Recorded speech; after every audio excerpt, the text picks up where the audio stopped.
قال النبي صلى الله عليه وسلم لا يؤمن أحدكم حتى أكون أحب إليه من ولده ووالده والناس أجمعين.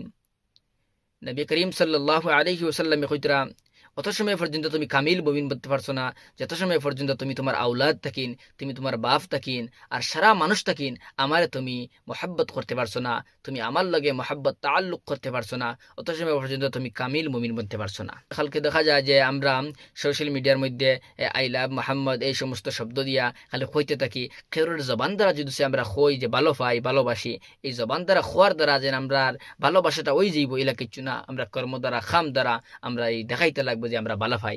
আজ যদি নবী সাল্লাল্লাহু আলাইহি সাল্লামের সঠিক আমরা ভালো পাই তে আমরা কর্ম দ্বারা দেখাইতে লাগবো, নবীজির সুন্নাত মোতাবেক আমরা চলতে লাগবো, সফর করতে লাগবো, খাইতে লাগবো, বইতে লাগবো, সুন্নাত মোতাবেক আমল করতে লাগবো, নবীজির তাকি এই মাথাত দিতে লাগবো, এই দাড়ি এই সমস্ত বিষয় আমরা খেয়াল করতে লাগবো যে নবী সাল্লাল্লাহু আলাইহি সাল্লামে কাপড় কতখান ফিন্দিছেন, কিলা ফিন্দিছেন, কোন কালারের ফিন্দিছেন, কোন রং আমরা কাপড় ফিন্দা হারাম, কোনটা আমরা জায়েজ, এই সমস্ত হারাম হালাল আমরা বুঝিয়া শুনিয়া আমরা খাওয়া বসা চলা ফিরা কোন মানুষের লগে আমরা চলতাম এই সমস্ত বিষয় আমরা মানিয়ে চলার নাম হয়ে থাকলো গিয়া সুন্নাতে নববী, সাহাবায়ে কেরামের রাস্তা ইখতিয়ার করা, উলামায়ে কেরামের রাস্তা ইখতিয়ার করা। যে জিনিস জানি না আমরা উলামায়ে কেরামরে আমরা জিজ্ঞাসা করতাম।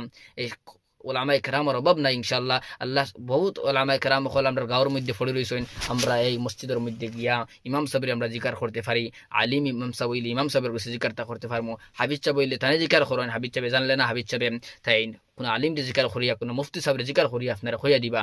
এই সুন্নতে নববীরে আমরা পাকড়িয়া দরিয়া নবীজির সুন্নতের উপরে আমল করিয়া জ্বালা আমরা যাইতে পারি আর নবীজির মহব্বত করাইব।